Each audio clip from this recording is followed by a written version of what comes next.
A well-traveled child is wiser than the old man who has never left the village.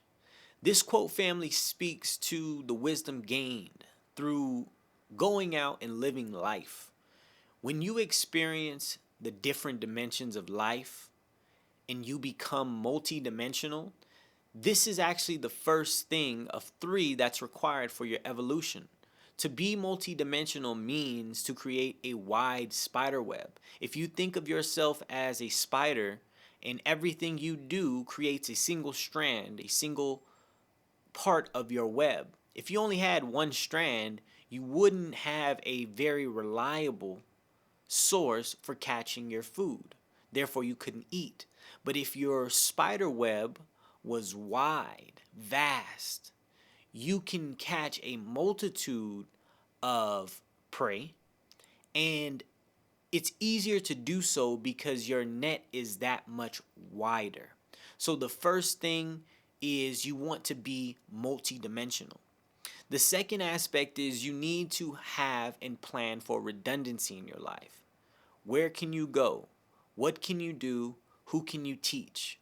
These are the questions you should ask yourself, because if you have a single level of mastery, let's say you master carpentry, you then can branch out and bolster up your networking abilities, your marketing abilities, your campaigning abilities, your ability to go out and close deals. There are many aspects that you can improve and build upon so that you can have a solid foundation and redundancy measures in place, so that in the event you lose your income, you lose that single source of carpentry, you still have a multitude of other skills to fall back on. You have different avenues that you can essentially increase the attention to.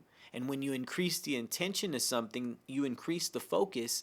That is bringing in, manifesting at a quicker and higher rate, because your sole attention, all of your energy is going to that dimension. And when you are multi-dimensional, you are diversifying yourself, not putting all your eggs in one basket.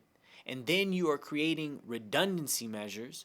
You have measures in place that will keep you alive in the event everything collapses. And then the third aspect is going to be wisdom. And wisdom is about extracting yourself from the things that you have embedded yourself within.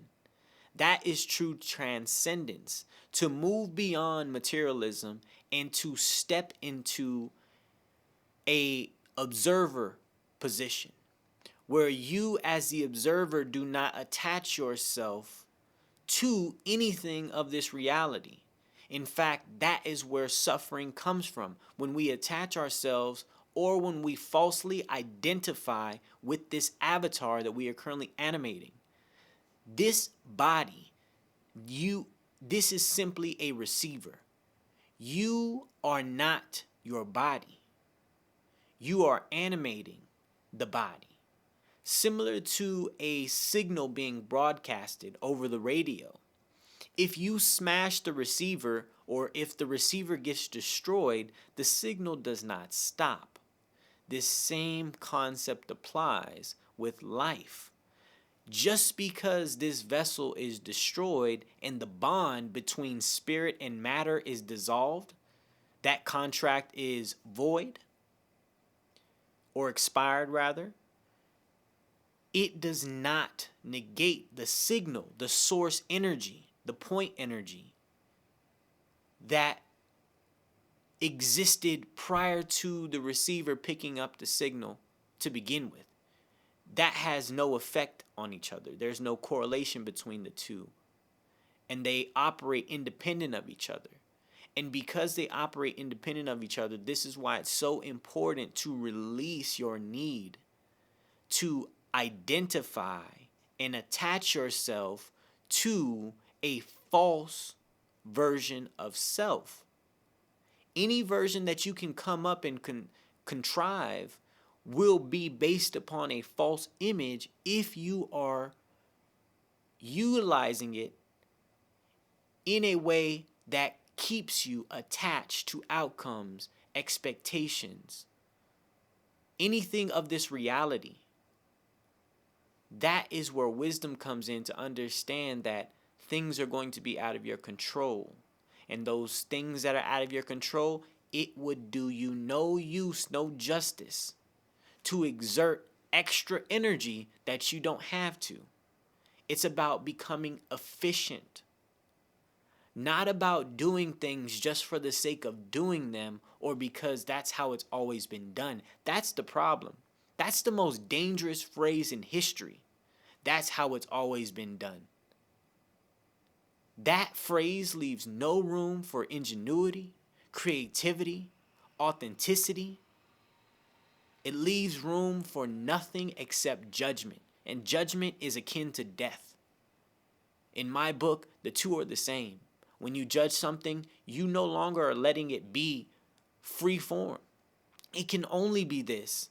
If you say a table is just a table, it can only be a table. It can't be a rocket ship. It can't be your control surface. It can't be anything other than what you said it is, because you sentenced it. You created a reality in which it could only be this. And by being in that one dimension and not looking at the table as a multidimensional object with many use cases, you robbed it of its authenticity.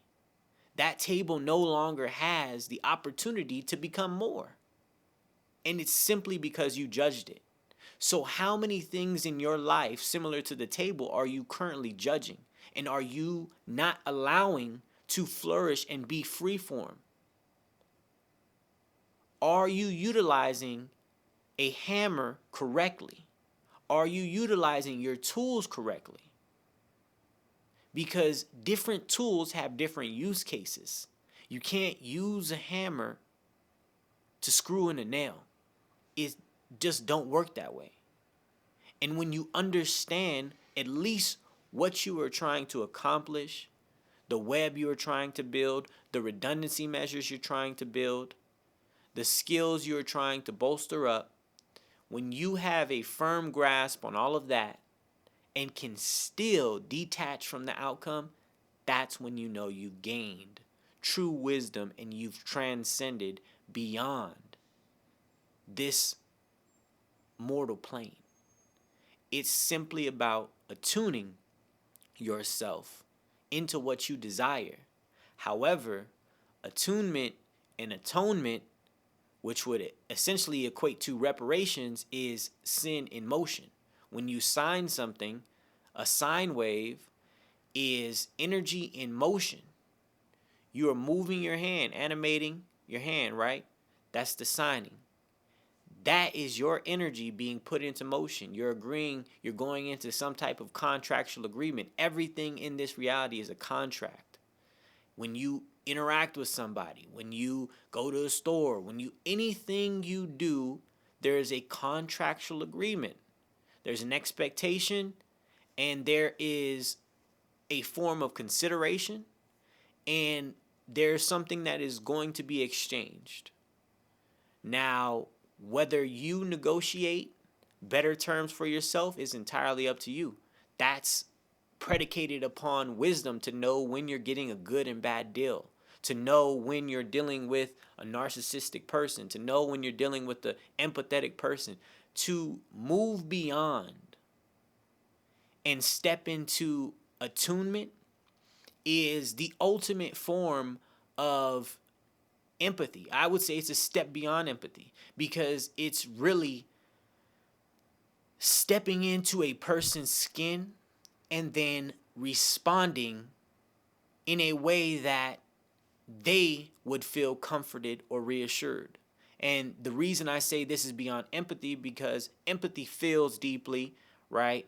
But for most empaths, they only experience the lowest of lows, and they don't get to touch the highest of highs because they believe that they are not worthy, that they don't deserve to have that same level of space and compassion for themselves that they hold for other people. And this is largely the problem, is that if you wear a mask every day, you can't expect to receive real support when you are wearing a mask and you're not even being authentic with your feelings.